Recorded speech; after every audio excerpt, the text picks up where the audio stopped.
Monsieur Birubé, vous avez quitté Québec d'urgence hier quand vous avez appris l'état de la situation à Matane. Vous êtes arrivé hier. Vous avez eu le temps de prendre un peu le pouls de la situation. Dites-nous un peu ce que vous voyez, là, ce que vous constatez sur le terrain. La situation est très sérieuse. On a maintenant plus de 50 personnes qui sont infectées par la COVID-19 juste ici, à la résidence des bâtisseurs, qui est en fait une micro-société au centre-ville de Matane. Il y a à peu près 225 personnes, ce qui est plus que certains villages de ma circonscription.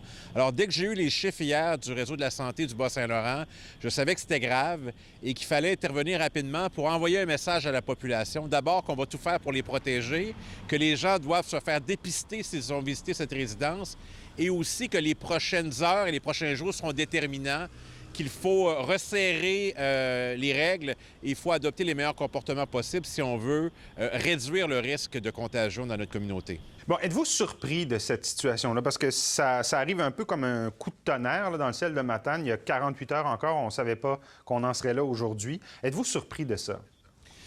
De cette ampleur-là, oui. On savait qu'on n'était évidemment pas à l'abri d'une contagion. À partir du moment où on avait déclenché, je dirais, toutes les procédures qui viennent avec une éclosion, on savait qu'on allait avoir des cas.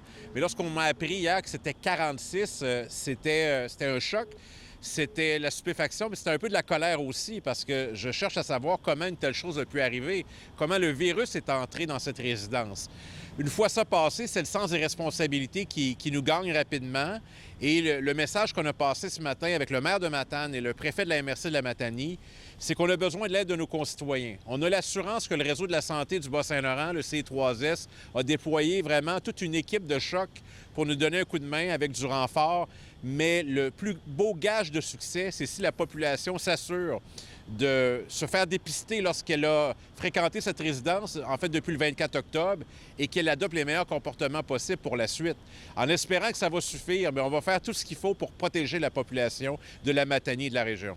Bon, vous manifestez bien votre confiance dans le travail du CIS, puis je ne vous demande pas non plus de nous dire, de commenter spécifiquement là, ce qui se passe aux bâtisseurs. On aura tout le temps de faire la lumière là-dessus. Mais de façon générale, ce que la pandémie révèle, c'est qu'il y a vraiment un problème avec les résidences pour personnes âgées, avec les CHSLD. Selon vous, qu'est-ce qui cloche, M. Birubé? Bien, essentiellement, les résidences pour personnes âgées sont des milieux plutôt ouverts. Alors, il y a des visiteurs qui sont des membres de la famille, il y a des gens qui viennent pour toutes sortes de raisons. Donc, c'est une micro-société qui est à l'image des comportements des Québécois. Alors, il peut y avoir du relâchement et il y a des mesures strictes qui doivent encadrer tout ça.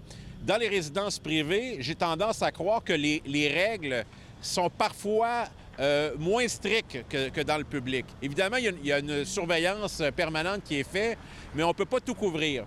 Et là, manifestement, il y a quelque chose qui a failli à la résidence des bâtisseurs à Matane. Je ne peux pas l'expliquer, mais soyez assurés d'une chose, je vais m'assurer d'obtenir la réponse, à savoir comment une telle chose a pu arriver.